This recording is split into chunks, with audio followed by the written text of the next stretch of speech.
introduce myself. I'm so pleased there are so many of you on the line. It's really great to have you all engaged, and we're really looking forward to the next couple of hours with you.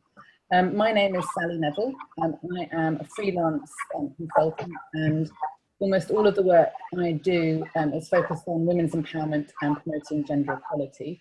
I work mainly overseas, so I do some work in the UK, and my work with Rosa is one example of that, but a lot of what I do is in Africa and also in Asia, a little bit in Latin America, to work with women's movements and to support women's organisations.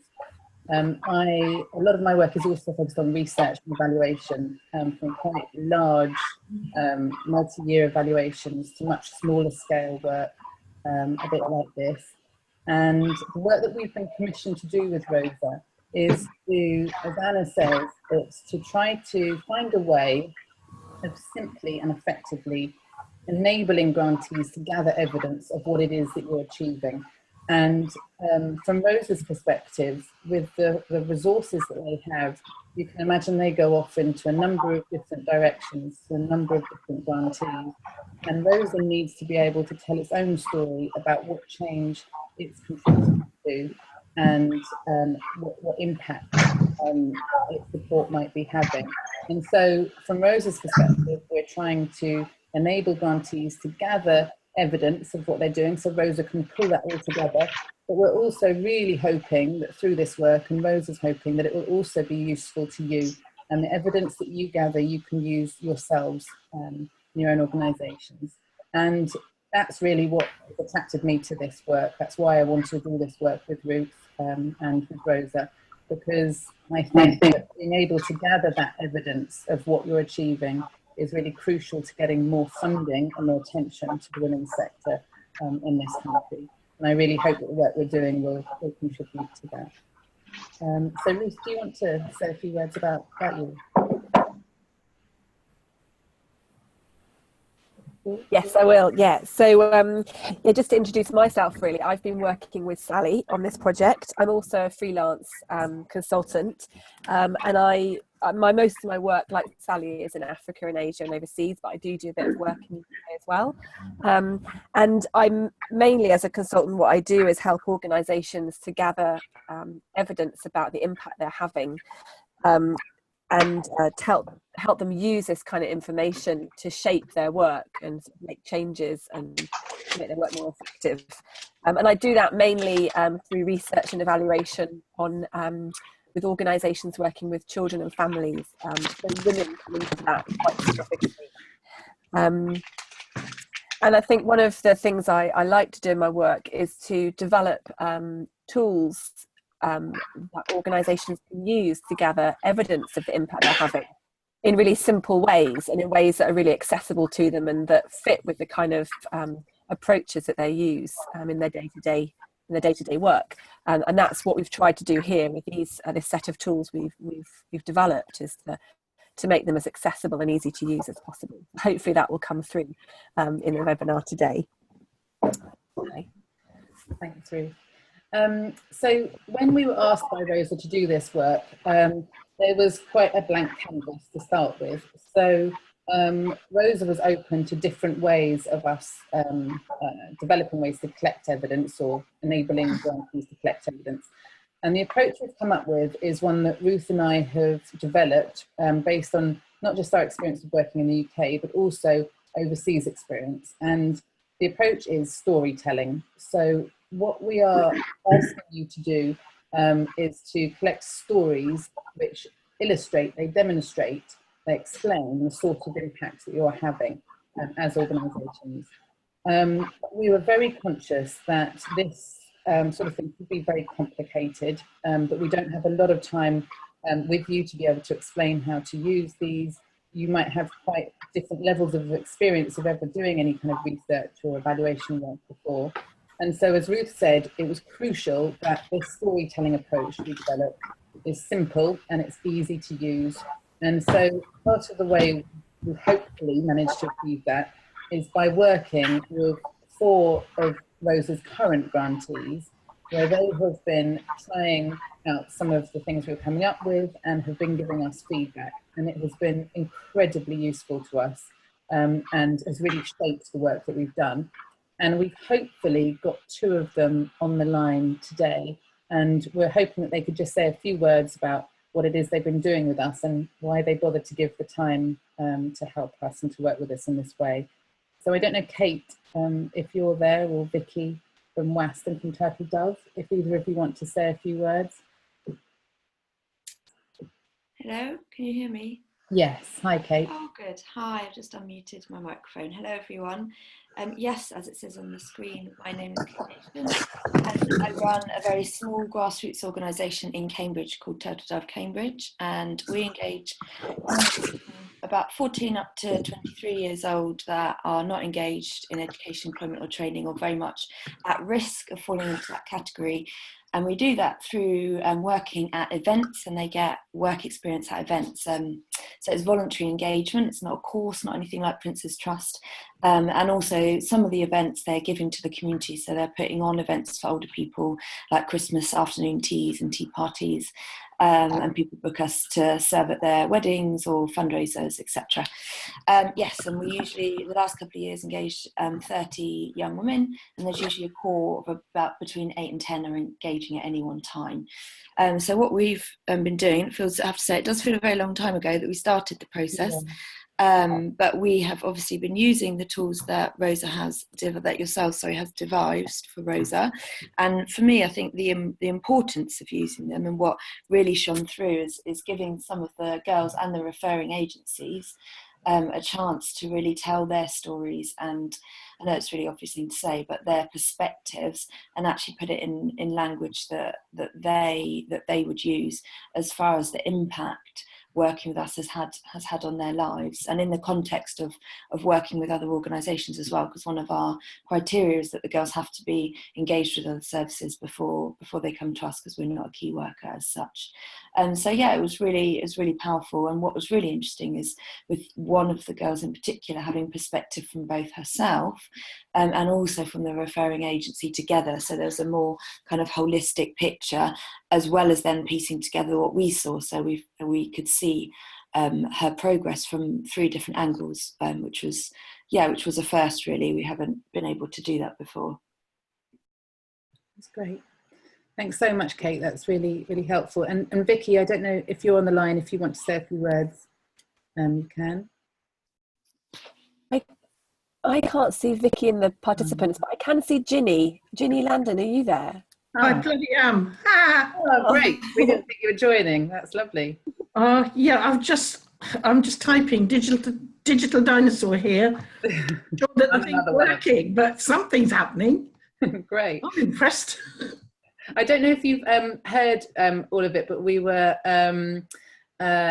just going. I heard the introduction from Anna. Oh, you did? Oh, brilliant. Okay. And I was just saying that we've been working with the 4 of you as well, and you've been giving us your input. I wondered if you wanted to say a few words following on from... if I'd known I would be seen, I'd have done me a... Enfield Women's Centre, it's a generic women's centre. We provide counselling, BACP members. We do a lot of personal development work.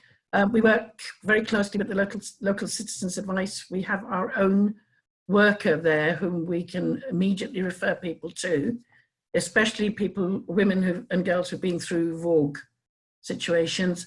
The work we've been doing with Rosa was under the leadership pillar, and we've done a lot of personal development. We're doing all sorts of things around economic independence as well, and those are coming up in the next week or 2.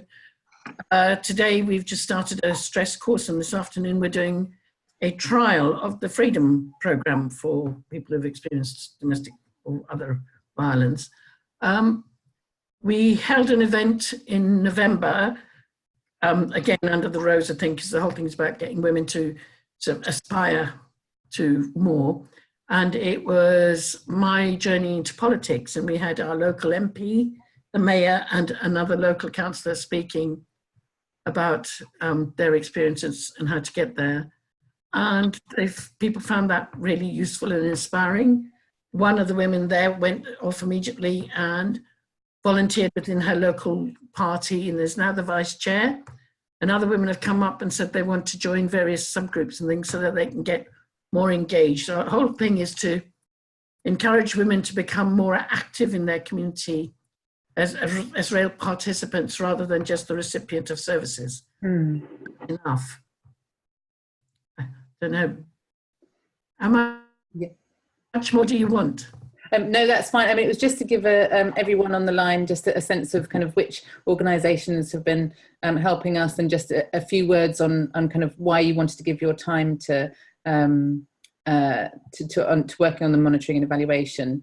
I have a response for that, because I really love the fact that we're actually asking the women here how working is helping them, and rather than just counting heads. We can do that, anybody can do that, but the most important thing is to actually hear from them how they feel about what we're doing. Yeah, that's really helpful. Thanks so much. And it's to both of you and to your other two colleagues who've been working with us. Ruth and I have really, it's benefited so much from your input, and you've really strengthened the approach that we've come up with. So thank you, and thank you for that. And hopefully we'll be hearing more from both of you during the webinar today. So maybe if I just run through now kind of what it is that we're going to be doing over the next couple of hours. You'll see on the screen that you've got, it's a page up there, it's called Instruction Pack for Collecting Stories. And what I thought I'd do now is just quickly run through the paperwork you've been sent, just to highlight, just to clarify what it is. So Anna had sent you an email that had some attachments to it. There was absolutely no need for you to read this before the session today. If you have taken a look at it, that's great, but you didn't need to do any prep work, so don't worry if you haven't. If you've printed them off, you might want to flick through them while we're talking today, just so to get a feel of what's in them. And also, of course, it might be a good idea to sort of scribble some notes on them as we talk, in case there are things which we explain or that we cover in the webinar which are not included in these documents. So what you should have is, first of all, is the instruction pack for collecting these stories. Now this is really the kind of the guidebook, the manual for how to do them.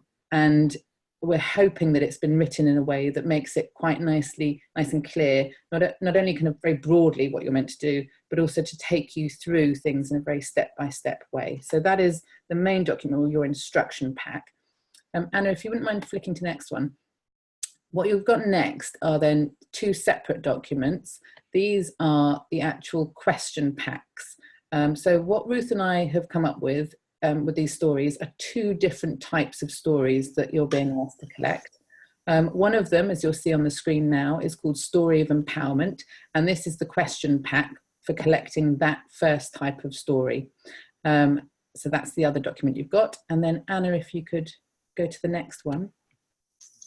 The next one looks very similar. It's the second type of story that you're being asked to collect. It's called Story of Influence. These will be explained to you a lot in the webinar today, but so that's there, the first three, the instructions, and then two story packs. You've then got something that's come up on the screen, which you may have printed it off for today, but you probably won't ever need to print it off again. It's something that you'll use on your computer. It's a Word document which you'll type up the stories into. So this one you'll see is for the Stories of Empowerment, and it's just a template that you'll use to type up at the end. And then, Anna, if you just do the final one, looks again very similar. This is the writing up template for the second type of story, for the Story of Influence. So that's the paperwork that you should have. And as I say, you might want to be looking through it as we're talking today, but you'll certainly need all of these documents after the webinar today in order to be able to do the stories that we're going to talk you through. So in terms of what we're going to do in the webinar today, I'm going to talk through in a moment, very broadly, kind of what it is that you're being asked to do. Ruth is then going to talk through in quite a bit of detail how you should collect the stories of empowerment. So that first type of story, she's going to talk you through that in a lot of detail in a step-by-step way. I will then talk you through how to collect the second type of story, the story of influence. We'll explain what they are and exactly how you should collect them. And after both of those explanations, there'll be a Q&A. So hopefully you won't just get talked at through the webinar, but you'll have a chance to ask questions. As Anna's already noted, you can do that through the chat box if you don't want to speak and you just want to write down a question. Or you can, there's a little button where you can press raise your hand and then you can speak, and we can have a bit more of a discussion. And we'll be finishing today at 12:30, and just before we wrap up, we'll be clarifying next steps so you're very clear on what you're being asked to do next. So just to check, is that clear to everyone, kind of what the purpose of this webinar is, what we'll be doing? Okay, Anna, is there anything I need that's come up in the chat room that I need to cover? No, there isn't at the moment. Okay, great. That's great. Okay, so I will then run through what it is that you're being asked to do. As we said earlier, the idea is for you to collect evidence of what it is that you're contributing to. So not just what you say your organisation does or what you intend to do, but evidence of whether or not you've actually brought about some change in the world. And this is nothing to do with Rosa checking up on you or assessing your work. As Anna said at the beginning, this is about, on the one hand, wanting to learn, and Rosa wanting to learn what its work has been contributing to, so it can reflect on how to do more of that in the future. Also about convincing others, and about convincing others that of the value of the work that you do. And as we said earlier, Rosa wants to do that, wants to achieve that, wants to learn, and wants to also convince others using evidence. But we're also hoping that that's what you'll be able to do with this evidence as well, that with the stories you collect, you will also be able to reflect on the work that you're doing and learn from it, but you'll also hopefully be able to use these stories to convince others of the value of what you're doing, whether that's writing them up into a funding application, or it's talking about them with others and sort of referring to them as examples in conversations.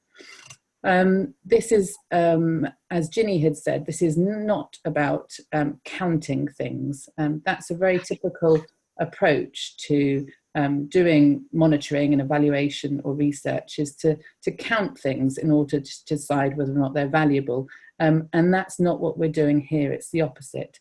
Instead, what we want here are very real life examples of how you're bringing about change as an organisation.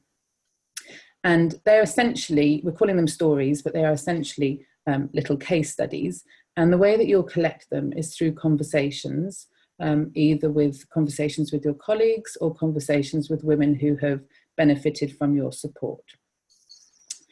You are being asked to collect them next month, so February, which for many of you should be month 10 of your grant from Rosa. And ideally, we're asking you to collect 3 stories each.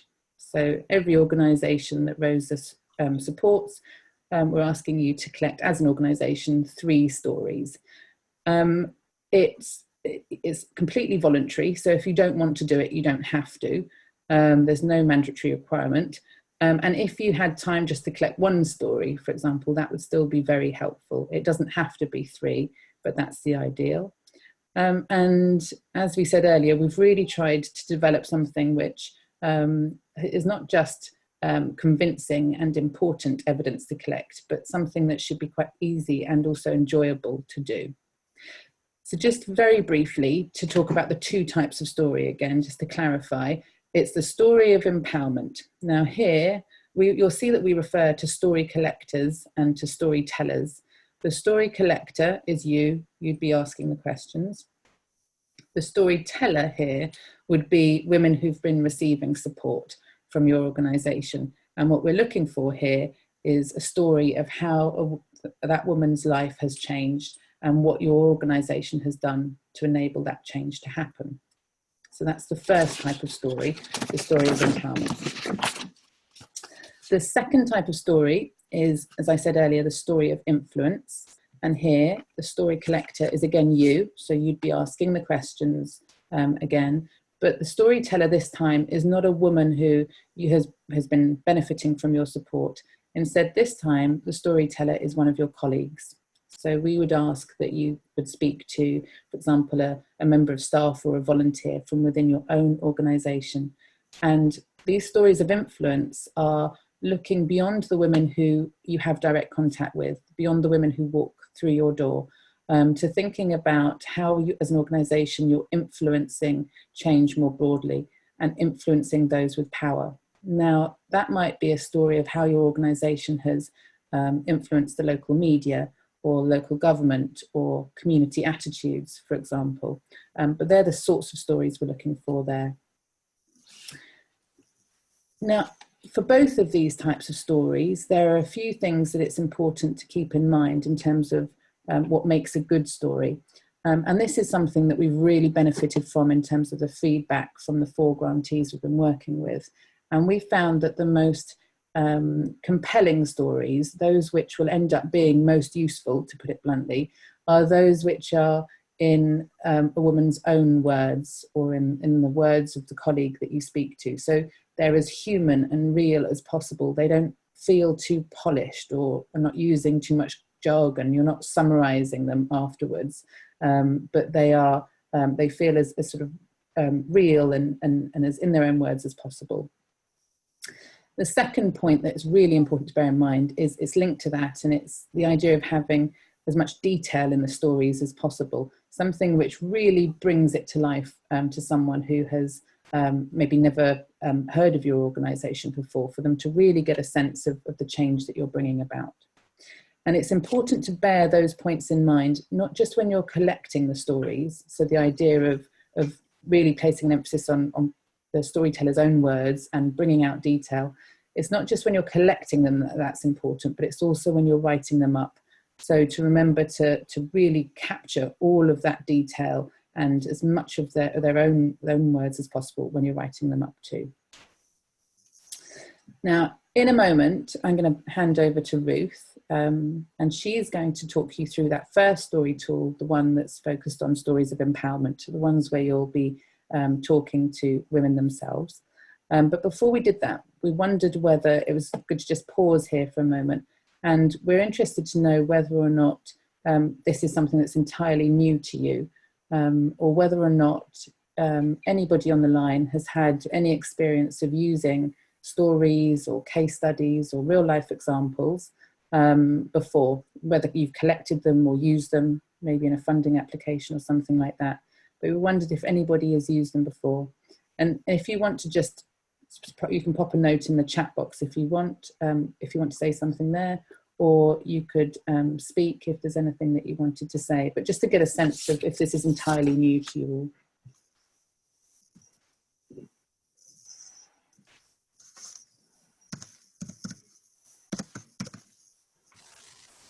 I think while people are having a think about that, Sally, it's Anna here from Rosa. I would certainly say that in my experience of working for funders, having case studies is so important for showing the value of what you do. So as a funding organisation, I've often used case studies to show other organisations the value of my organisation's funding. But it's also really valuable when deciding who to fund, frankly, if people are able to kind of bring out those human stories. And we all know that decisions at every level, the emotion is involved. And for that reason, human stories are so important. Whether they're presented as stories or case studies or however you choose to use them, I think they're so valuable for organisations. Yeah. Thanks very much for that, Anna. And it's really interesting looking at the, oh, Vicky, you're there from West. Hi, you joined there. The, looking at the chat box. I don't know if Anna, can everybody see the chat box? They should be able to, yeah. Great. So then you can also see that it's really interesting what's coming through. I think there's quite a range of experience here, where some people have worked with universities that have actually done evaluations of their work, but others it's more about kind of maybe feedback forms or, and there are quite a few organisations on the line where you have used something like case studies or asking women about their experiences and things like that. So that's great that there's a lot of experience online, and hopefully when it gets to the Q&A sessions later, if there are questions that you want to ask there and you want to bring in some of your own experience and when you're talking, that would be great. And that's really positive to see that there's quite a bit of experience there. Somebody has said that they haven't used something quite so structured as this before, and that is something that is true. It's not, it is quite a structured, it's quite structured tools that we've come up with for collecting the stories, because we thought that would be quite helpful for you all. But Ruth, do you want to now start talking through the first story pack, that one on empowerment stories? Yes, yeah, I'm happy to do that. And I think just picking up on what Sally has said, I think the idea about the question packs and the two types of story and the two question packs, one for each, is hopefully that, yes, there is a bit of structure there and that can help guide you through the conversation. So like Sally, it's great to see people have experience of collecting stories within the group, which is brilliant. And I think what's important for us is that these question packs are used to collect these stories so that we have some similarity, I suppose, in the way that you're collecting the stories between the different organisations who'll be doing it. That's really helpful for us in terms of the information we get back. But it's fantastic to see that people are kind of at least interested in this approach and have been using it as well. And I think that's the kind of first point I want to make, really, before I go through the question pack on the story of empowerment, is that whether or not you collected stories for monitoring and evaluation purposes before, no doubt as organisations working with women and vulnerable women often, you'll have a lot of experience of talking to women and dealing with women and discussing issues in their lives. And of course, kind of collecting stories is in this way through conversations, having that kind of experience and expertise is going to be really helpful for using these question packs. So we also already see you as experts in this way, which is great. So what I'm going to do is spend a fair bit of time just going through the question pack for stories for collecting a story of empowerment, the first type of story. Sally showed you earlier what that question pack looks like, and it's called A Story of Empowerment. And you also, as you know, have the instruction pack. So after the webinar, you'll probably want to kind of go through the instruction pack quite closely, and that will give you much more information about how to use the two question packs for the two stories. For the empowerment story and for the story of influence, you have a set of cards that you'll be using to help you collect the story. And these sets of cards, these card decks, if you like, can be found at the end of the instruction pack. So when you collect the story of empowerment, the first thing you'll need to do is get a few things organised. You'll need to get the set of cards from the instruction pack. You'll have to print a copy of that out. You can see it on your screen at the moment. You'll need to print that out and cut along the dotted lines to create your card deck. You'll also see that there are, I think on the next slide, some blank cards as well, and I'll explain about those in a moment. So you'll need to create a card deck. You'll need a copy of this. You'll need a pair of scissors to cut that out and to get that ready.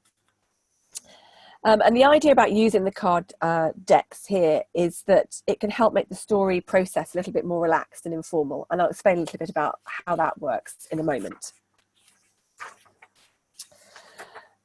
Okay, so before I go any further, I just want to kind of cover a few important principles which really underpin how to collect stories like this.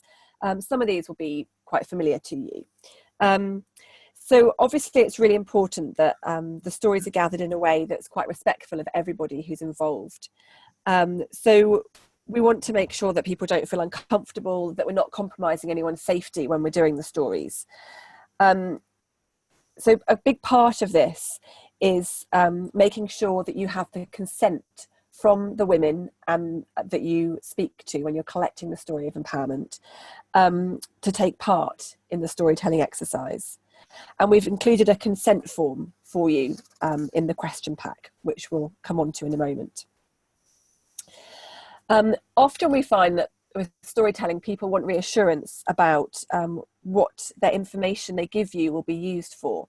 So you'll need to make sure that you explain why this exercise is being done. And make sure that you confirm with them that the information that they give you will be kept confidential. You won't be sharing it with others. And we have some content in the story pack itself, which will help you to explain the story process with them and why you're doing it. Obviously, during a storytelling experience, if the storyteller, the woman that you're speaking to, tells you that she's in danger or that someone else is in danger that she knows, you will need to stop the story and discuss how she might be able to receive support and decide if that information needs to be reported to anybody else.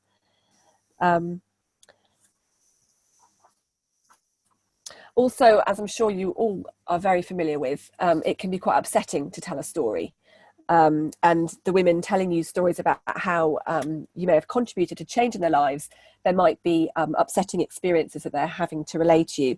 So obviously it's important to just look for signs of distress when you're going through the story. And of course, it's absolutely fine to stop or pause at any point through the story.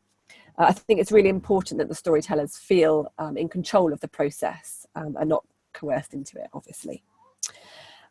It's important to think about making sure you have a safe place to tell the story, so somewhere private that you can speak. But of course, ensuring that someone else is present in the room if there is somebody they want to bring along, either someone that they need with them for comfort, or someone who they might feel could help contribute to their story and contribute to the conversation. So I want to just talk a little bit about how you'll identify the women and girls that you're going to speak to collect these stories of empowerment. These should all be women and girls who are either receiving or have received support from your organisation and believe they've benefited from it in some way. So these stories are positive. The person collecting the story from your organisation, the story collector, should be somebody who knows that individual woman or girl and who understands the support that your organisation has provided to them. Now, the story packs here that we've developed for collecting a story of empowerment has been developed for using with adults. And so we're recommending that you only use it with women and girls who are over 16 years old, 16 years and older. If you do want to gather stories from younger girls, depending on the kind of work your organisation does, that's fine, but we recommend that in that case you can seek consent from a parent or an adult with a duty of care for girls who are 14 and 15, and we don't recommend that you use it collect stories from any girls who are younger than 14 years old. So those are our recommendations about who you collect stories with. You can collect, we want you to be collecting the stories from one woman or girl at a time, and so they can tell their story in private. Of course, the exceptions to this are that where the storyteller might want someone with them, either for emotional support or for translation purposes, or where they would like to invite somebody in, like a relative or a friend or another key worker, if they feel this person has particular insights into their story that they might be able to help share. As Kate said earlier, sometimes that sort of dynamic is quite interesting to have to get those different perspectives. Okay, so I want to look at the question pack that you have in front of you now, called the Story of Empowerment question pack for collecting stories. And if you could just move the slides forward a little bit. Yeah, that's it. I think this is the pack that I'm going to be taking you through in a little bit more detail now. Yeah, okay. Right. So the first thing we're going to do when you collect the story is provide some basic information about what the research is about and what their participation would involve. And you'll find in the instruction pack, on page 13 of the instruction pack, you'll find a lot of details about how you can explain this process to them. So you don't need to kind of come up with that yourselves. What this exercise is for and why we would like people to be involved in telling their stories is all written there for you on page 13 of the instruction pack for you to look at. You'll need to make sure that they're aware that it's entirely voluntary and that there's no obligation to do it. And you'll need to make sure you arrange a time and place to meet with them, of course. So do have a look at the instruction pack on page 13 so that you can see the information that might be useful for you to give to women who you are inviting to tell a story. And when you start, you'll have your question pack printed out in front of you, like it looks on the screen. And you'll have one question pack printed out for every story you tell. So you'll need a new question pack printed out every time you want to collect a story. Now, the first page of the question pack asks you to collect some background information about the participant and about you. But before you do that, you'll need to flip to page 2 of the question pack. Anna, could you just show the next page for me? This is the place where you will be seeking the consent of the storyteller to tell their story. So you'll need to read this information through to them, which gives them a little bit of background, tells them how long it should take and that they can stop at any point. It asks them at the bottom whether or not that makes sense and if they have any questions. And then it asks you to confirm by circling yes or no whether they've consented to tell their story, and also whether you have got consent from an adult with a duty of care or a parent if you're speaking to a girl who is 14 or 15 years old. So that's really important. And then you'll flip back to page 1. Anna, if you could go back a slide, please. And you'll then be able to kind of start by filling out this basic information, which asks about their gender, their age, and when they first got involved in the organisation. And once you've done all that, you'll be able to move into the main story collecting exercise. So Anna, if you could move on, thank you. And there are a few different questions here that you'll be asking them. And the first one is about their life before. And this page just asks you to collect some information that helps us to understand what the woman or girl's life was like when she first had contact with your organisation, and including what she felt needed to change. So typical things that she would have said back then, things she felt needed to change in her life, and things that she felt about that and what it was like for her. There is a box at the bottom with dotted lines about it, which says story collector. If you knew her back then, do you have any memories of what she was like? And this should be completed by you, the story collector, whoever's collecting the story, in front of the woman or girl. So you're discussing it with her and agreeing it with her. As we've said, these are all about conversations, but this dotted box gives you a space to just share your reflections about the woman. But you won't be writing things without her agreement, because you'll be discussing that with her while she's in the room. The second question, moving on a slide, that's it, asks you then to discuss with the woman about the types of changes she's experienced. And you'll see we've put the types of changes I have experienced.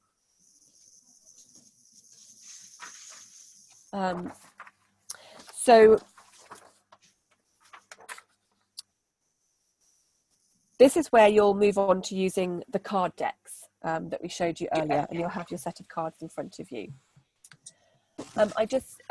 Ruth, sorry to interrupt. Just to say, just before you move on to this bit about the card deck, we've just had a question that's come in on the chat box, just about the spaces being very small, which is something we've been very conscious of as well, haven't we? So these, yes, when you print them out, they will be, I mean, I suppose you could choose to print them out bigger than that if you wanted to, but we've thought that you could use them as A4s, haven't we?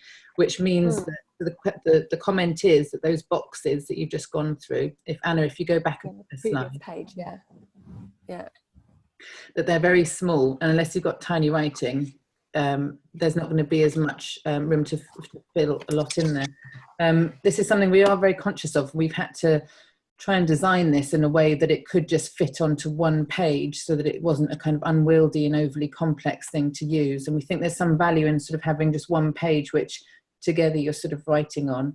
It means you don't have to flick back and forth between pages, but there's nothing to stop them, is there, Ruth? Just using this how they want. If you wanted to write on additional pages, or if you wanted to print it out A3, that's fine, isn't it? I think it is fine, because remember that you'll be, if you remember the writing up templates that Sally showed you earlier on the screen, and that you have hopefully printed in front of you, these templates will be used in Word on the computer to type up your notes. So as Sally says, if you're using extra pages to collect the story, that should be fine, as long as you then incorporate all that when you write up your notes. Yeah. Okay. So in terms of the second question then, so again, moving on a slide, Anna, moving down. Yeah, that's it, question 2. So this is where you'll get out the card deck and you'll start using the cards, and you'll spread them out in front of the woman or the girl, and you'll read the cards out loud, laying them out in front of her. You can encourage her to pick them up. Often we find with storytelling that we've done that our participants quite like to just hold something when they're talking. It's a bit like a prop. It could be quite useful. And we'll be asking you'll be asking the woman to pick up any of the cards in front of her that she thinks reflect the kind of changes she's experienced as a result of being involved with your organisation. And as she picks them up and chooses them, you'll be circling on this page here. You'll be putting a circle around any that she picks up. If the type of change that she's experienced isn't represented by any of the cards in front of her, this is when you'll use the blank ones that were in the card deck that we showed you earlier.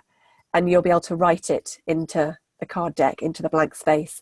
And you'll also, at the bottom of this page here in front of you on the screen, there's a space for you to write down any other changes that she identifies that are not represented by the cards that we've developed. Hopefully these cards are quite top line. They're quite sort of, they include a lot of different types of changes. So if possible, try to discuss together to see if it does fit into one of these cards, but there are blank cards there if for any reason the changes aren't represented already. You'll then move on to question 3, which explores with the woman the ways in which your organisation has helped her. Okay, ways the organisation has helped me as the storyteller. So you'll be coming on here to ask the woman, with these cards in mind that she's chosen, could she describe the ways that your organisation has helped her to achieve these changes by writing notes in the box below.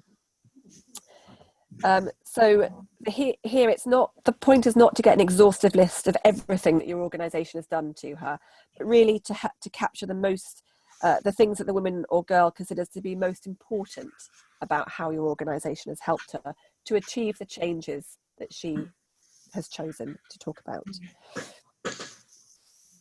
You're going to be asked to say to write notes here on the left box about the things the organisation has done to help her, and then you'll also want to write with the woman how these things have achieved the changes written on the cards that she's chosen. Underneath at the bottom, again, you'll find some dotted lined boxes, and these are spaces for where you can write down the things that you think the organisation has done to help her during the time that you've known her. And also how you think these things have helped her to achieve the changes written on the cards that she's chosen. Okay. Moving on to question 4.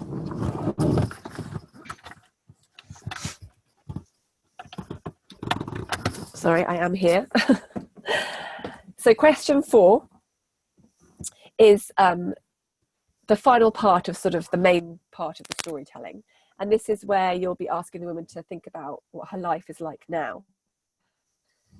And you'll be using a similar type of set of boxes as you did before to discuss this and to write notes through the storytelling exercise.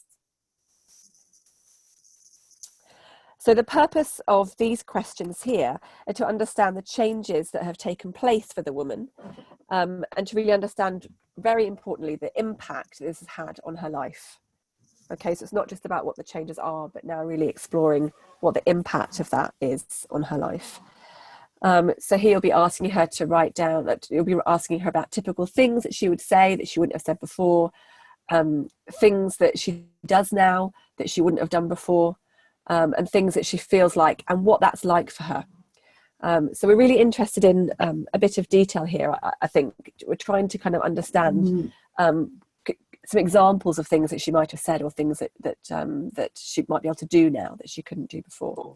And once again, at the bottom, we've got a dotted line box for you as a story collector. If you know her now, what views you have on what she's like now.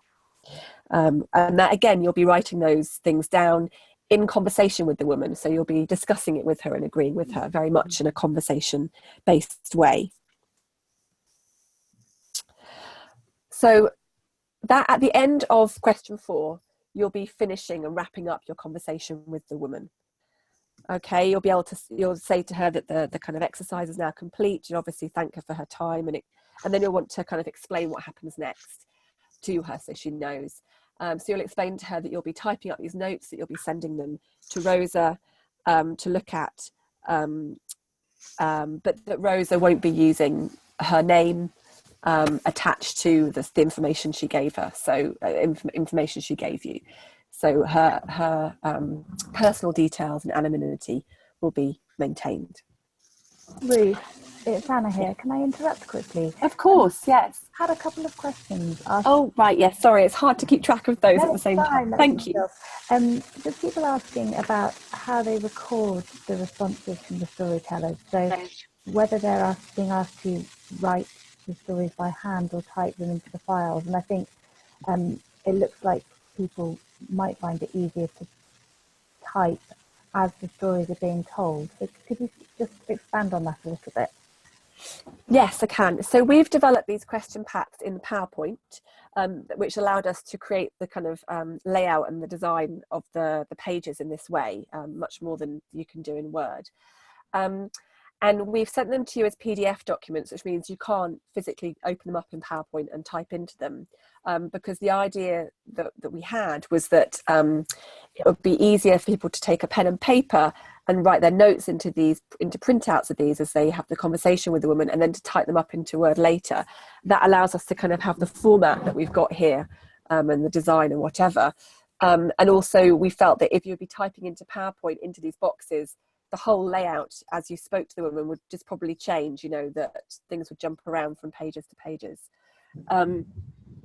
So we felt that this would be the best way to do it. And then we have the Word documents, the writing up templates, which are in Word files, so that you could take your notes and write them up, type them up, into Word, in order to send them to us. Because does that... Ruth, we found, haven't we? I mean, I know when we went, so sometimes Ruth and I are not just designing kind of this sort of work, but we would collect kind of stories ourselves as well. And we've found that when you have a laptop there, when you're asking anybody, not a woman, anyone, to tell their story, they tend to clam up a little bit, and also to talk in a more formal way. And we find that it breaks it up a bit if you ask a question and a woman responds and then you're typing it up afterwards. And so you don't tend to get such good stories when you're typing at the same time as having that conversation. So that's the reason really why we wanted it to be that you're handwriting, just scribbling down notes. They could scribble down notes as well if they wanted to, but it's much more informal and it's not broken up by having to type. Ruth is going to show you how you use those write-up templates in a little bit.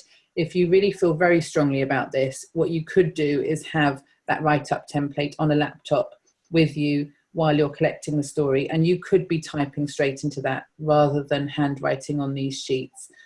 So although we're recommending this to you, there's flexibility. You can do what you want with this and adapt it in a way that works for you as well. And Ruth, there's also been another question that's come through, which is about for women who don't speak English, should they send a copy of the original language used?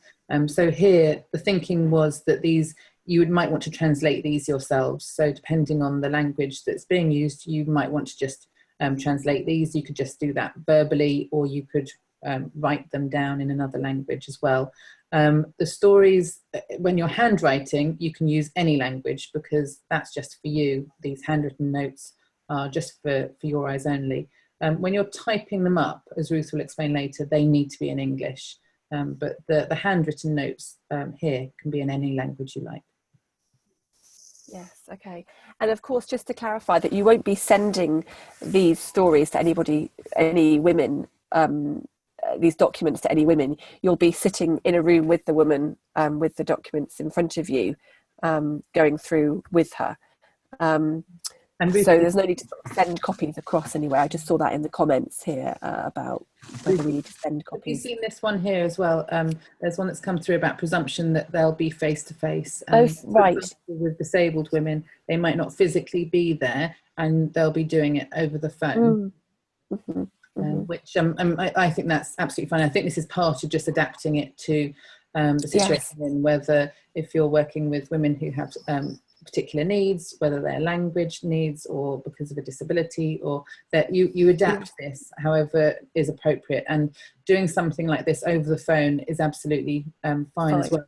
My suggestion, I think you'd agree with too, Ruth, is that if you're doing it over the phone, you really don't want to be typing because it will really break the flow of conversation. And so I would again recommend that you're handwriting your notes as you're having that telephone conversation.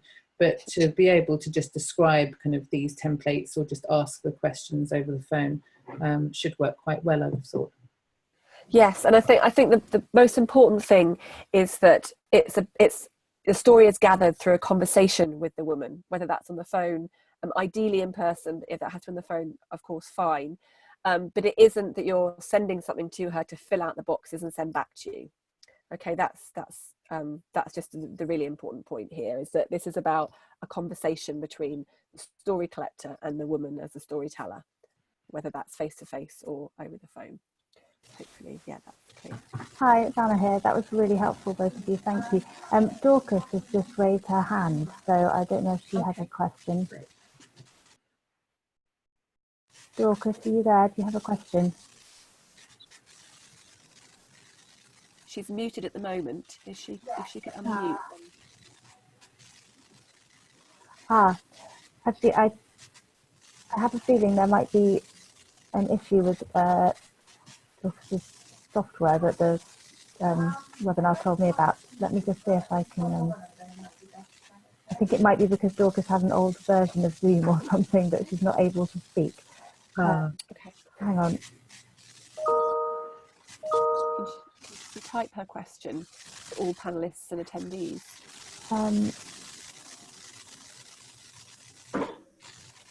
Dorcas, are you able to speak now?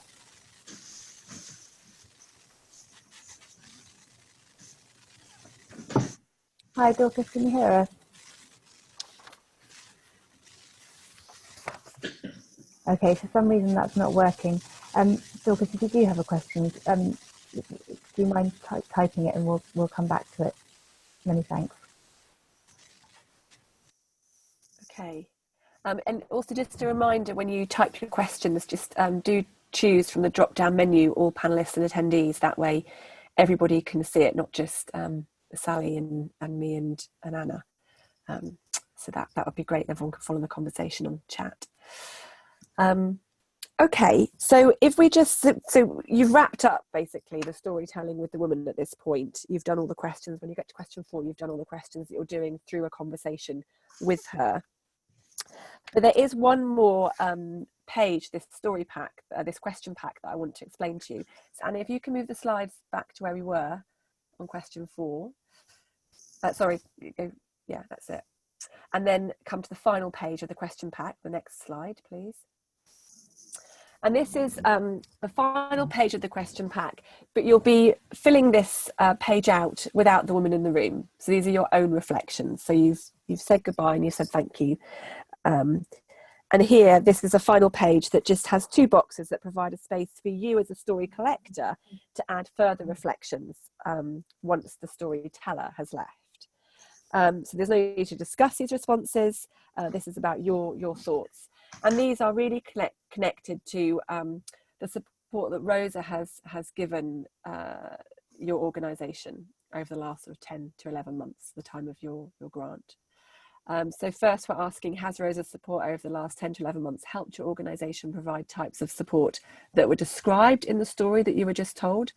And if so, what forms of support have been most helpful, and what have they enabled your organisation to do? And then secondly, in the box below, is there anything which Rosa could have done more or less of, or done differently to help make your organisation more effective over the last 10 to 11 months?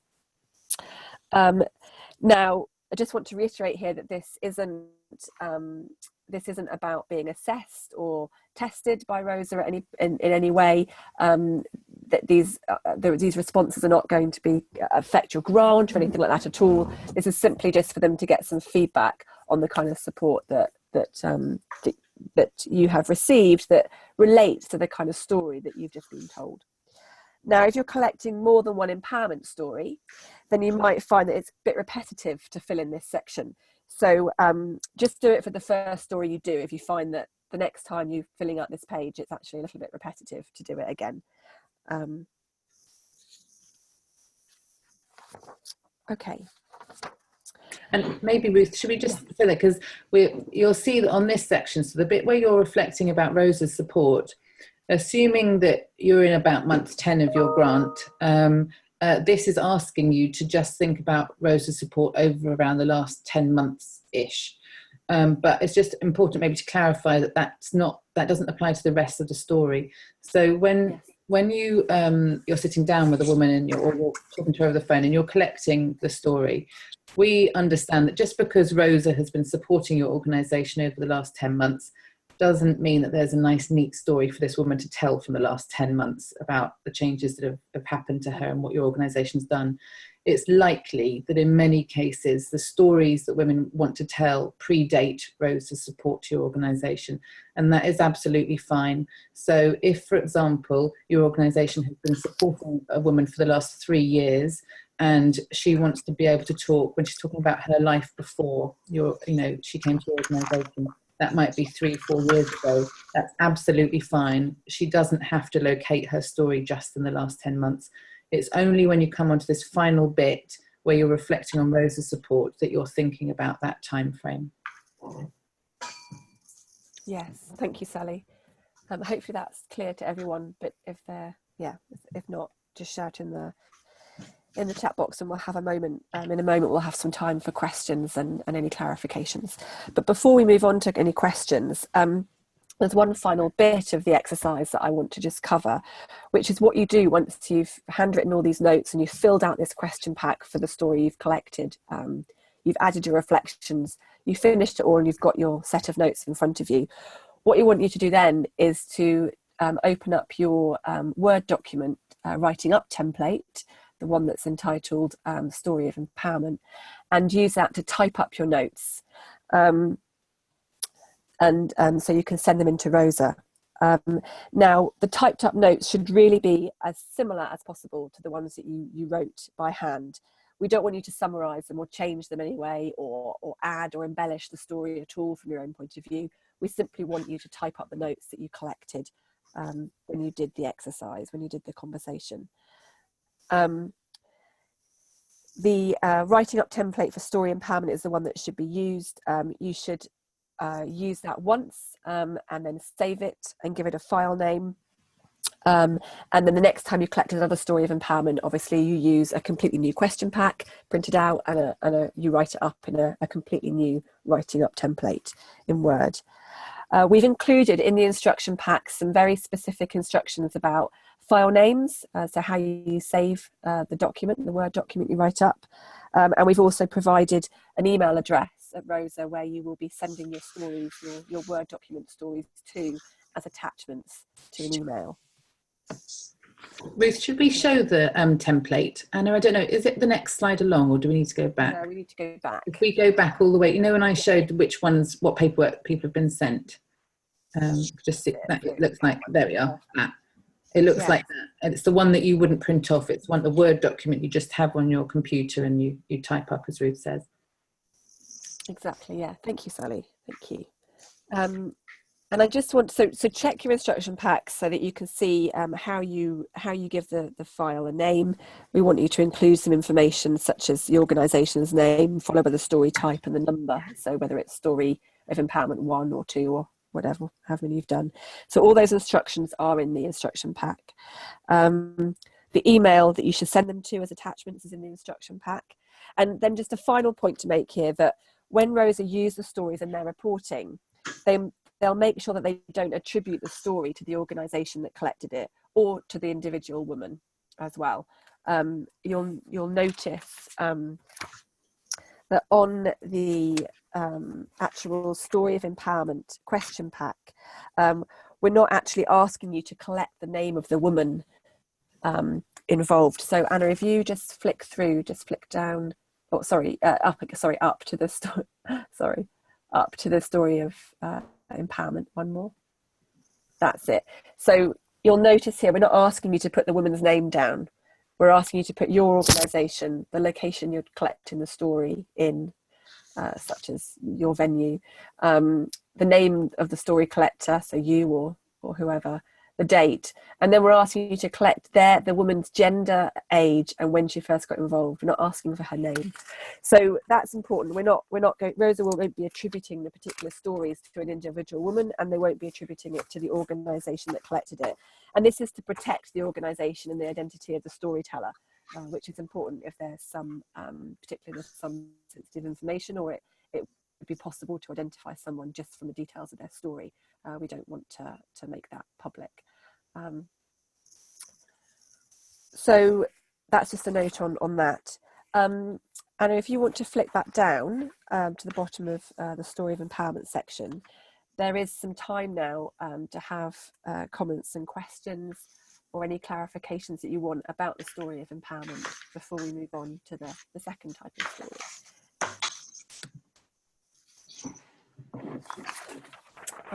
So if you want to raise your hand, or if you've got any comments or questions you want to put in the chat box, then please, feel free to do that now,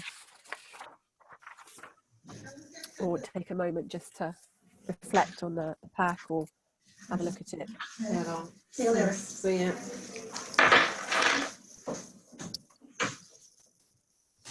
Hi Ruth, it's Anna here.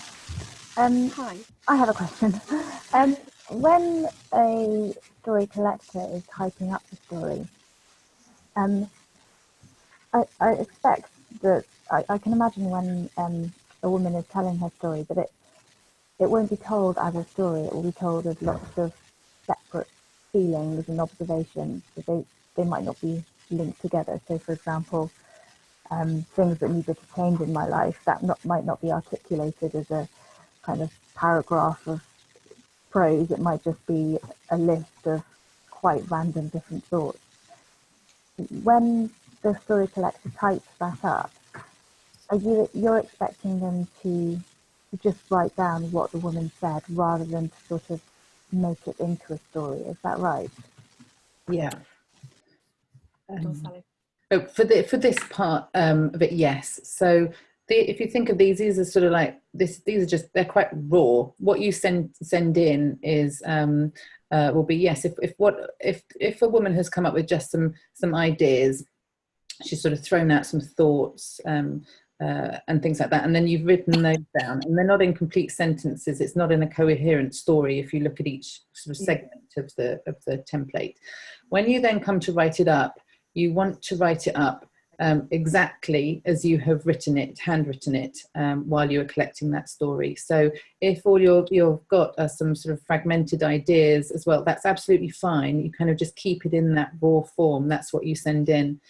Now, as you can imagine, nobody would really read anything that was written in that template format. So when Rosa is sharing these stories, or when it's using them, they're not going to be kind of sharing them in that template. They will have to be crafted into a story, into some sort of like a box case study example, for example. And that's where they will have to be pulled into something which, whether it's a funder or somebody who Rosa is trying to influence, it could be read as a kind of shaped into a story. The aim there will be to keep it as much with the woman's own original voice as possible, so that there's as little adaptation as there possibly can be. It's just about shaping it into something that is readable by others, something that can be shared. But when you're writing it up, it's still in its raw form. You, as individual organisations, might decide that once you've written up that template, you want to use the story yourself. You also want to share it with one of your potential funders.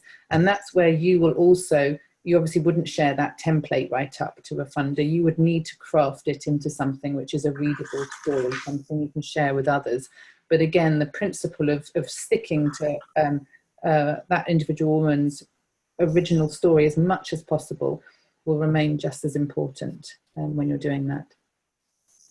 Thanks, Sally. That's really helpful. I think it's really helpful to know that it's okay for the information in the template to be really raw. Yeah. We've had a couple of questions on the chat. So one about the number of stories that's required, and one about the difference between the different themes. Can one of you expand on them? Yeah. So the idea is that we are ideally asking for 3. The reason for asking for 3 is that if you think of the number of organisations that Rosa is currently supporting, we will be, at the end of all of this, going through all of the stories that are submitted, all of those templates. And as I just mentioned, we will be shaping some of those up into, for example, like a box case study. But we're also, Ruth and I, are going to be looking across all of those stories that are submitted and analysing them and looking for things that they have in common, particular points around learning. We'll be doing that analysis across the piece. And the manageable amount that we can look at is, if each of you did a maximum of 3, that's what we think would be a manageable amount for us to analyse. So that's where we've come up with this idea of 3. You don't have to, as I said before, you don't have to do 3. You can do just 1 if you want to. But with those 3, the ideal set we're asking for is that each organisation would do 2 that are focused on women's empowerment, so the story that Ruth has just talked you through, and 1 story of influence, which is what I'll talk you through in a moment. So it was that 2 and 1 was the ideal amount. Now, if you really love doing this and you want to do more than 3, that's absolutely fine.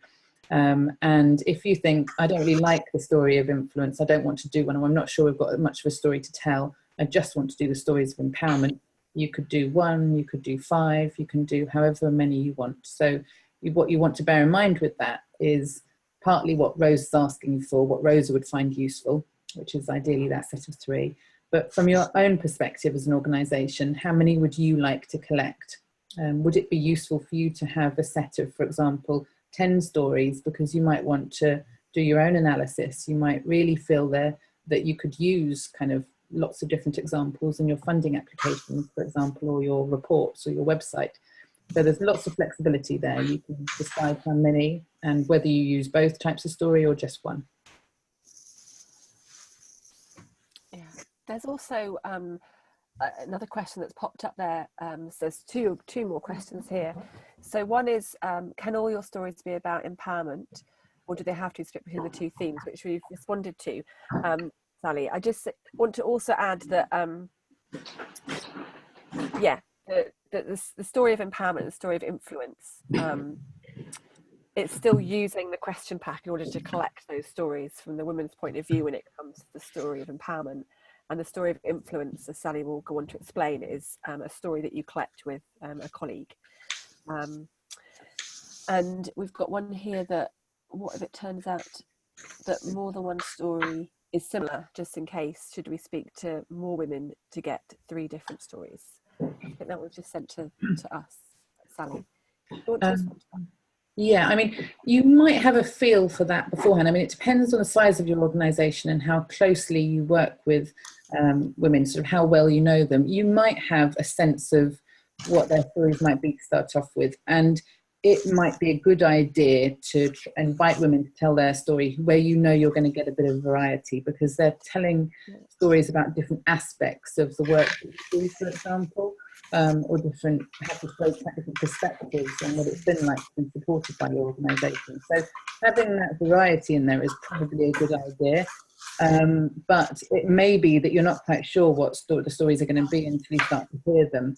And if they are quite similar, it's sort of up to you. You could collect more in the hope that you'll get more variety, or you could think actually maybe there is quite a consistent experience that women are having of our organisation, that they tend to come with for a similar reason, and our organisation tends to help them in a particular way, and that may be what you conclude if you're getting very similar stories, but it will be very specific on, you know, from organisation to organisation. Yeah. And I think just something to add there is that in the question pack for the story of empowerment, particularly where we've got those pages with the diagrams on them, where you collect information about my life before and my life now, what we've tried to do there, and hopefully this will sort of come across, is to get as much specific information about the woman as possible. So there is an opportunity for her and you to kind of write down there things that she would have said before and things that she would have said now, or things that she does that are different, you know, things she did then and things she does now that kind of almost examples or reflect the change in her life that has been brought about by her her engagement with your organisation. And so I suppose, you know, there might be some similarity between the stories, but hopefully with the tools, there's an opportunity to bring out some of the detail and the kind of examples, or maybe she, you know, dresses differently, or she holds herself differently, or, you know, I mean, you know, I don't know what these things will be, but that some of that detail could come out in those spaces. I think that was sort of how we designed that, Sally. Yeah. And of course, as Ruth said earlier on, when you're gaining consent, there are certain kind of, when you're doing anything that's to do with research and evaluation, there are certain ethical principles you stick to. But beyond those, you can't really go wrong with these. No one will ever see the handwritten notes that you write. That we'll just see the templates that you type up. You can adapt this how you want to, do as many as you want to. If the story is told and it's actually not very powerful, if a woman sort of isn't opening up very much, you're getting very short answers, you don't consider it to be that kind of compelling a story, it doesn't matter. You can still type it up and send it in, but there's no consequence to this if the stories aren't all fantastic. You can really adapt this how you want to, and don't be scared of doing these stories, because as I say, we're expecting that there'll be a really, you know, a mixed bag. Some people are natural storytellers, other people will find it quite difficult to open up when they're being asked questions like this, and particularly if it's about quite a sensitive you know, aspects of their life, they might not want to either. So, you know, it will be quite mixed what you get, and that's fine. Thanks, Sally. It's Anna here. Dorcas has raised her hand again. Dorcas, I'm really sorry, we don't seem to be able to unmute you, so if you do have a question, could you put it on the chat and make sure that you've selected that your chat comments are going to attendees and participants and panelists, and then we should be able to answer a query that you have. Thank you.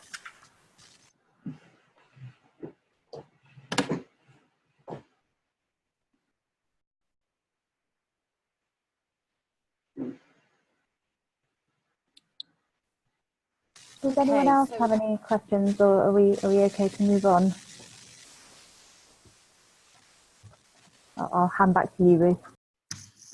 Okay, thank you, Anna, and thanks very much for your questions. They've all been really helpful, and as you can imagine, we've been kind of working on this for some time now, so it's very useful to have your questions sort of so that we can kind of clarify things for you. We want to make sure that you go away as feeling as confident as possible and excited as possible to use these story packs. So that's great. I'm going to hand over to Sally, who's now going to talk you through our second type of story and the question pack we developed for that, the story of influence. Thanks, Ruth. So the story of influence. these might be a little less straightforward for you to think about in terms of the types of stories that might be told.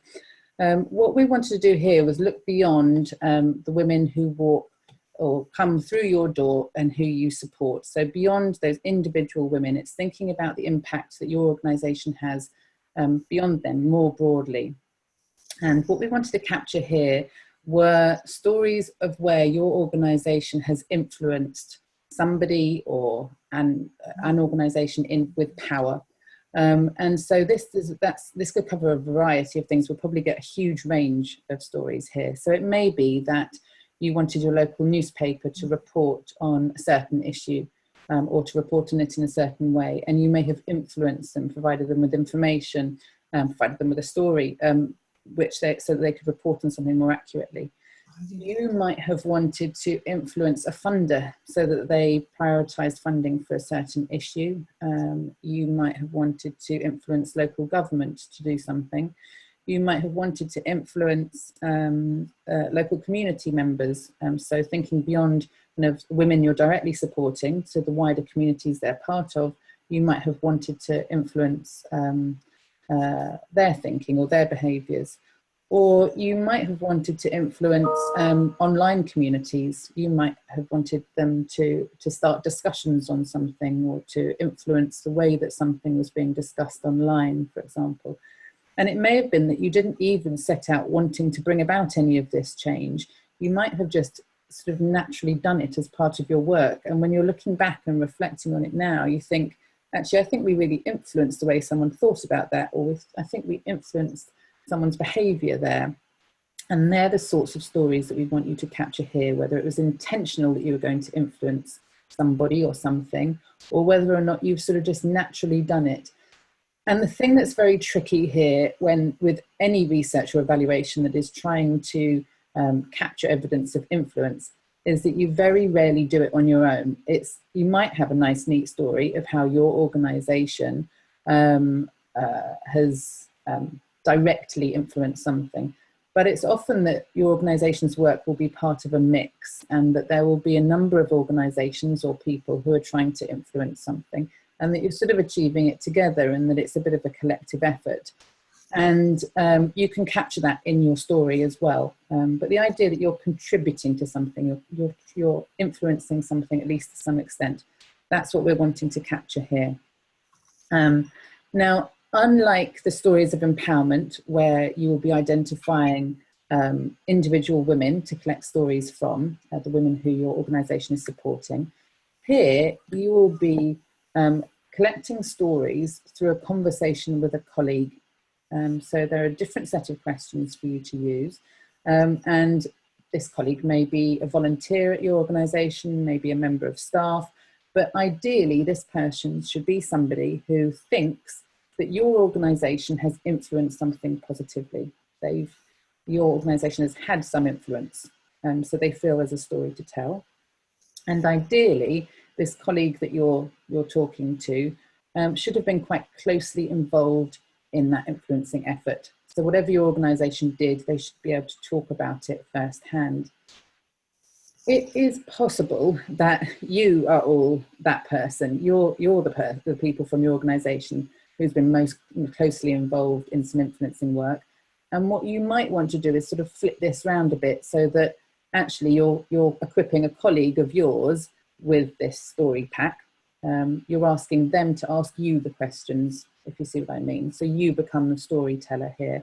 But whether you do that or not, the intention is that with this story pack in particular, it's much more of a two-way conversation. So when I go through it in a moment, you'll see that unlike the one that Ruth talked you through, where you had boxes to write down the woman's story and then a dotted box where you could write your own thoughts, this is meant to be a sort of mixture of the two. So the storyteller and the story collector here can write down things in the same spaces. There's not a distinction between those two voices so much, because what we're really trying to get at is the story of your organisation, the influence you've had as an organisation. So your two colleagues sitting together and talking about that. There's a real benefit, hopefully, to it being the two of you sitting down and doing this together, because Another alternative is that you could just do this on your own, but especially with a story of influence like this, it can be really helpful to reflect with somebody else and to have a conversation where you think of things and you realise actually that something was really significant which you might not have immediately thought of. You tend to get better stories coming up when you're speaking to somebody else. So if we go through the story pack, Anna, do you want to flick? So you're going to be using cards again. Obviously, for the person who asked the question earlier about conducting, doing these over the phone, with this story and with the other one, these cards sort of become a bit irrelevant if you're doing it over the phone. But assuming that you are meeting in person, then you could use these cards. And just like before, what you do is you print them off. They're in your instruction pack. These have different words on them to the story of empowerment ones. And you just cut these out. So you'll have a little card deck. And just like with the last one, you lay them out in front of you, you and your colleague. And so you're just looking at these. And then I'll come on to this in a bit. And if you could go on to the next one. So that's your prep, is to get these cards ready. And then there we are. So now these are then, this is what the story of influence question pack looks like. It looks really similar to the last one. And here you're going to collect some basic information. You can just jot this down. This is the information about your colleague. If you want to, you can write information about you as well, if you want here. But it's just to give a flavour of kind of who's telling this story. You do not need to go through the process of gaining consent like you did with the story of empowerment. This is much more straightforward from this perspective. The actual collecting of this story is hopefully quite a bit quicker as well. So you just jot down some basic information and then you move on. So Anna, if you could go to the next slide. Thank you. So this is where you use your cards. And this again will look very familiar to you because it's formatted, it's sort of laid out in a very similar way to the story of empowerment question pack. So you'd lay out your cards and they have these different organisations, different types of people you might have influenced written on them. So they range, as you'll see, they range from like the media, local communities, government, might be private sector companies. There might be some examples where you've been influencing businesses, and voluntary organisations, other women's organisations. It's a broad range, and they're deliberately broad to try and stimulate your thinking about who you might have influenced. And the first task here is to pick up all of those that you think you have successfully influenced as an organisation. And the ones that are picked up by you and your colleague, you will circle on here just to make a note of which ones were selected. And then, just like last time, if you think you've influenced some people or some organisations that are not reflected on these cards, then again, you've got some blank ones and you can write your own ones and add them into the mix if you want to. Now, the next thing is you've thought quite broadly at that stage about all the different types of organisations that your organisation might have influenced. And what we need to do now is to really kind of hone it in on just one example that you and your colleague are going to discuss.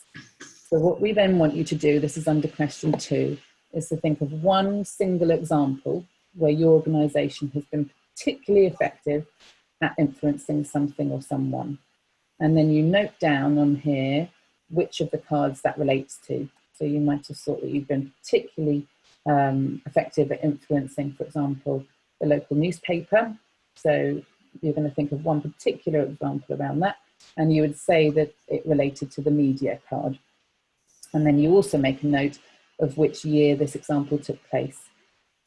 So just like with the empowerment one, you're not restricted to thinking of stories which have been while Rosa has been funding you, so over the last 10 months or so. You can be free to think of examples from 3 years ago, 5 years ago, it's up to you. So it might have been a very recent one from a month or 2 ago, but you're free to think about whatever time frame you want. And so you just make a note there of which year this influencing took place. Anna, would you mind going on to the next one now? And then you've got, again, some boxes which you flow through, the arrows take you through them one by one. And it's to try to get you to structure the story so that you're thinking about, to start off with, who was it or what was it that you wanted to try to influence. If you didn't really intend to influence anyone and it sort of happened organically, you could just write that down in that box there. But it's thinking about who was it. So with the media example, it might have been the local newspaper, and you'd write in there a little bit about who or what it was that you wanted to influence. The next box takes you to what you wanted to achieve. So what was it that they were doing or saying or thinking that you wanted to influence them to do differently? And you make a note of that in there, in that box that says B. You then go on to C, which was to talk about your approach. People take very different approaches to trying to influence people or organisations. And here you can just make a note of what your approach was. Did you write to them constantly? Did you arrange to have a meeting with them? Did you send them a press release? Did you invite them to an event? And you're just writing in there what your approach was to influencing. That's C. And then on D, we're talking about, were you successful? So did you achieve the influence that you wanted to? And if you did, how did you know? What were the signs that told you that you had been successful? Did you see a difference in an organisation's behaviour? Did you see a different call for proposals being put out? Did you see a different newspaper article being published, or a story being reported on in a different way? Did communities start discussing things differently at community meetings? But this is, how did you know that you were successful here? And then the final box here links you back round to thinking about women and girls. And what we want to do here is, it's to sort of pin down, it's to complete the story, that how does this, what you've influenced, how does that then lead, has it led, could it lead in the future to positive change for women and girls? And that just loops it back round to thinking about the reason why Rosa provides organisations with some funding and with some support, is what is the sort of so what? Why is this influence that you've had potentially or actually positive, could it lead to positive change for women and girls in the UK? So once these boxes are all completed, that is the influencing story. Again, I imagine one of the thoughts you'll have is, these boxes are quite small, how do we make that work? If you can print this out so that it's A3, that may be the solution. If not, then you can use other bits of paper just like with the other ones. So don't feel really restricted by these boxes, because when you come to type up, those template boxes are expandable. You could add as much as you like into those. So don't feel constrained here. But it's to use this structure is the important thing, to go through from A to E so that a story is told. And then, Anna, if you wouldn't mind going on to the final one. And then here, we've then got, this again looks very similar to the empowerment story, which is reflecting on support from Rosa. So the questions here are about whether or not Rosa's support has helped you to achieve the sort of influence that you've described in the story. And if so, what types of support from Rosa has been most helpful? It could be here that simply Rosa giving you some money has enabled you to be able to spend time on certain influencing activities. It may have been that if you'd wanted to influence other organisations, other women's organisations, for example, Rosa might have facilitated you coming together and having face-to-face contact with some of them. So that might have helped. But it's just to reflect here, has the support from Rosa helped you to be more influential in any way? And then here, the final box here is to, just like with the empowerment one, to say, is there anything that Rosa could have done differently, could have done more of, which would have meant that they could have supported you more to be more effective at influencing others? And this will be important here. Sort of, it's like sending messages to Rosa, I suppose. This is one bit where we can then look across all of these responses and analyse what's being said to give some feedback to Rosa on how they could be more effective and help you to be more effective. Once you've done this and you've collected this story and you've added these reflections, you then move on to the template for writing it up, just like you do with the empowerment one. So Anna, if you wouldn't mind flicking across the next one. Ah, it's not there, it's all the way back, isn't it? Anyway, you can probably remember what it looks like. It's the, you're going to whiz through. The write-up template looks exactly like the empowerment one. Oh, it's just there. It looks just the same, except you've got all of the questions that are in this story pack. You've got those all listed on the left, and you just type in next to it, and you can type as much or as little as you like, and then you send that off. And just as Ruth pointed out with the empowerment one, there are some things that we ask there about the format of the subject, the title that you give this document and where you send it to, and you'll find all of that in your instructions pack, all of those details. But the important thing here is it's not about keeping the kind of woman's own voice. It's because it's the story that's you've come up with it with you and your colleague, but still to remain quite true to what was said in that conversation is important. It's slightly less important here though with this write-up template, that if you do think of other things you want to add in as you're doing that write-up, that's fine. It's not as important as it is when you're collecting the story of an individual woman. So I hope that makes sense. That's it. It's completed then. Hopefully it should only take you about 45 minutes or so to collect the actual story. With both stories, we think that's the case. And then a similar amount of time, probably, if we're realistic, to type it up afterwards. And that's it. And I think I just wanted to add as well, if you could just flick back to the boxes, Anna, in the influence story, A, B, C, D, and that page where, oh, sorry, going down to the story of influence.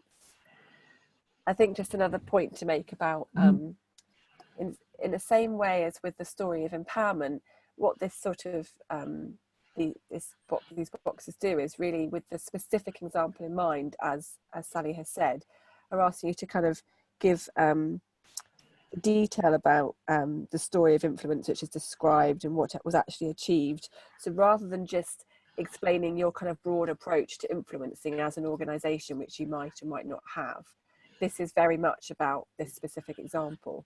So again, just I suppose just a reminder to think about the sort of specifics of the example here in the same way that you're doing with the story of empowerment and the sort of specific example of the woman's story. Anna, I think we've also had some questions that have come in on the chat. Is that right? Yeah, we had a few. I was going to suggest one of the, well, I think firstly it's worth me just saying that when all the woman-to-woman round one grantees, so everyone on this webinar sent in their 6-month forms, kind of saying what you've achieved so far, we were so excited to see how many stories of influence there were in there already. So it's really exciting to know that all of your organisations are being able to influence other organisations, decision makers, and it will be really exciting to see them collected in this way. One of the questions that we've had in relates very specifically to kind of how this story collection links to any other evaluation form that Rosa asked you to fill in. So I wondered if now is a good moment for me to explain that. Is that okay with you, Sally and Ruth? Yeah, that sounds great. Okay, so as all the woman-to-woman grantees have already done at the 6-month point, we will send you a form on gifts for you to fill in, some quite kind of basic information about what your grant has achieved. The form won't be as basic as the 6-month one was. There will be more than those 3 questions, and we'll also be collecting some numbers linked to the work Sally and Ruth are doing. So we will send you a form at the end of your grant, which I hope won't take you too long to fill in. This story work is slightly separate to that. We're not expecting you to send us these stories through gifts. What we're asking is that you collect them during February and that you send them to us by email by the 9th of March. So the story work happens before the final evaluation form, and they are quite separate. We'll do the work of combining them together. If anyone has any other questions about that, please do ask.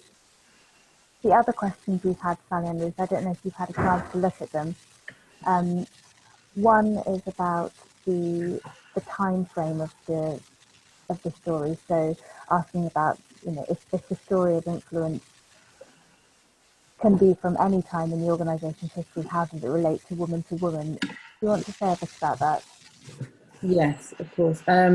This is something which we've given a lot of thought to. We're doing, here we're doing, it's sort of like a monitoring, evaluation and learning role for Rosa. So it's not strictly an evaluation of the Woman to Woman Fund. So we are slightly more we're liberated from having to think very narrowly about this as an evaluation and how do we develop a very specific kind of method of doing this. Ideally, it would be nice for Rosa to be able to tell the story of when we fund these organisations, on the back of that, this is what they've managed to achieve. But although we started with that as an ideal, it's actually very, very difficult to achieve that. Rosa isn't giving you funding for a lengthy period of time over a number of years where we could expect there always to be that direct relationship between Rosa's funding and then the work that you're doing and what you manage to achieve. When we're talking about a short time frame of funding for just 1 year, and you'll be collecting these stories after about 10 months of receiving funding, we decided it wasn't realistic to ask you to be restricted to just thinking about the last 10 months. So the story that Rosa is then overall able to tell is slightly different. It's one that is more about the idea that as a fund, Rosa says it gets money out and support out to organisations that achieve impact for women and also broader influence. But that might be what organisations hope to do, but how does Rosa know that those organisations have actually achieved it? And so the story will be that Rosa, if we get a number of positive stories back, that Rosa has managed to get support to organisations that have evidence that they are achieving this sort of impact for individual women's lives and impact in terms of influencing. It's not just that Rosa hopes that there are organisations that achieve that, it's that Rosa feels confident and convinced that those organisations are capable of and do achieve that impact because there's evidence from these stories that they are.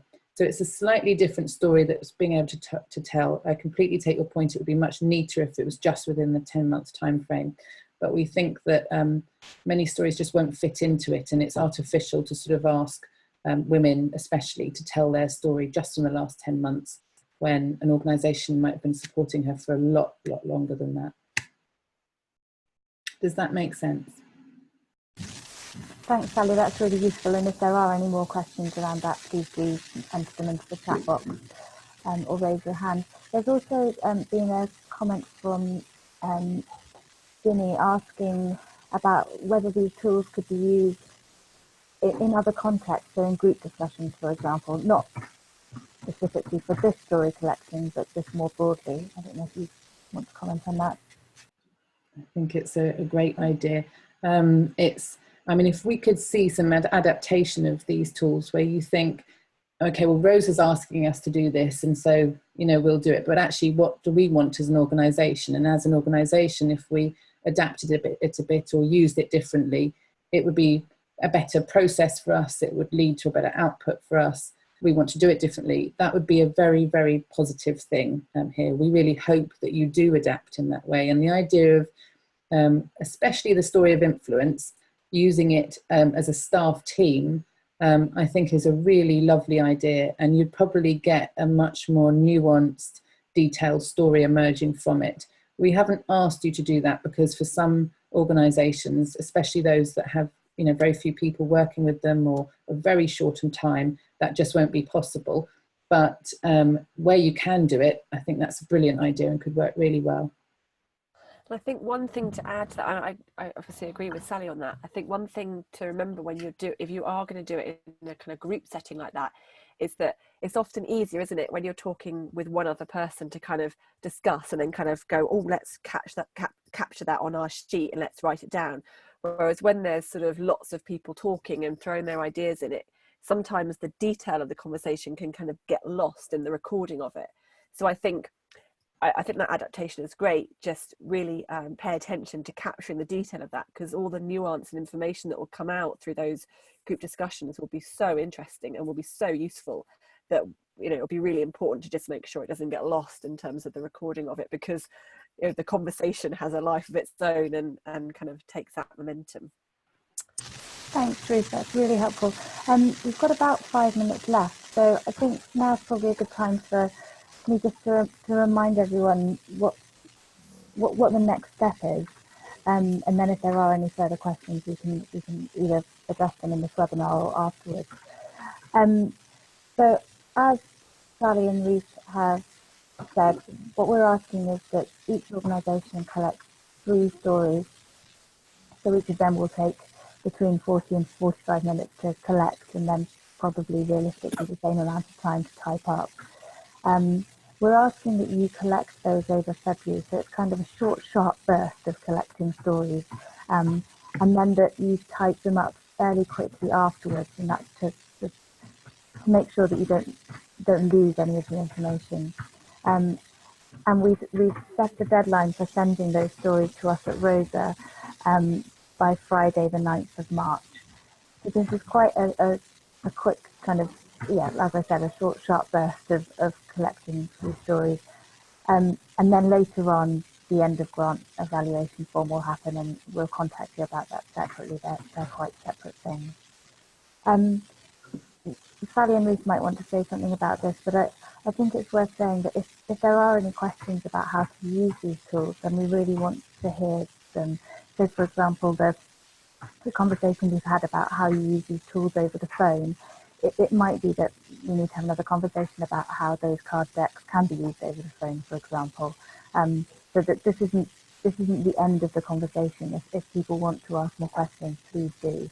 And we'll direct them to Sally and Ruth or answer them if we can.